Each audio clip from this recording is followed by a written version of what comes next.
સુરત લોકસભાની બેઠક બિનહરીફ જાહેર થઈ છે। જો કે મંગળવારે લોકસભાની બારડોલી અને નવસારીની બેઠક માટે મતદાન થવાનું છે, ત્યારે રિટર્નિંગ ઓફિસરને ઈવીએમ અને વીવીપેટ સોંપાયા હતા। સાથે ચૂંટણીમાં કોઈ ક્ષતિ ન રહે તે માટે માર્ગદર્શન પણ આપ્યું હતું। ઈવીએમ અને વીવીપેટ તમામ ઓફિસરને ચેક કરીને આપવામાં આવ્યા છે। સુરત લોકસભા બેઠક પર કોંગ્રેસના ઉમેદવારનો ફોર્મ રદ થયા બાદ અપક્ષ અને પ્રાદેશિક પક્ષોના ઉમેદવારોએ ફોર્મ ખેંચી લેતા ભાજપનો ઉમેદવાર બિનહરીફ જીતી ગયા છે।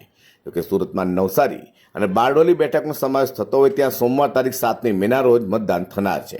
તે સુરત જિલ્લા કક્ષાના અધિકારીઓની દેખરેખમાં ઈવીએમ અને વીવીપેટ રિટર્નિંગ ઓફિસરોને આપવામાં આવ્યા હતા।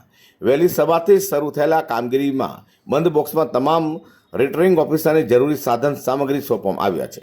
સાથે તમામ જરૂરી માર્ગદર્શન આપવામાં આવ્યા હતા। સાથે અમુક ઈવીએમ એક્સ્ટ્રા પણ આપવામાં આવ્યા હતા, જેથી એક ખરાબ થાય તો બીજો ઉપયોગ કરી શકાય। શાંતિપૂર્ણ મતદાન થાય તે માટે ચુસ્ત બંદોબસ્ત અત્યારથી જ ગોઠવી દેવામાં આવ્યો હતો। જિલ્લા કક્ષાના અધિકારી જણાવ્યું હતું કે ઈવીએમ અને વીવીપેટ જરૂરી સંખ્યાની સાથે રિઝર્વ પણ રાખવામાં આવ્યા છે, જેથી કોઈ પ્રશ્ન સર્જાય તો રિઝર્વ ઈવીએમનો પણ ઉપયોગ કરી શકાશે। સાથે રાઉન્ડ ધ ક્લોક તપાસ રાખવામાં આવશે, જેથી કોઈ પણ સ્થિતિને પહોંચી વળાય। અઝર કુર્સી સાથે પ્રકાશવાળા।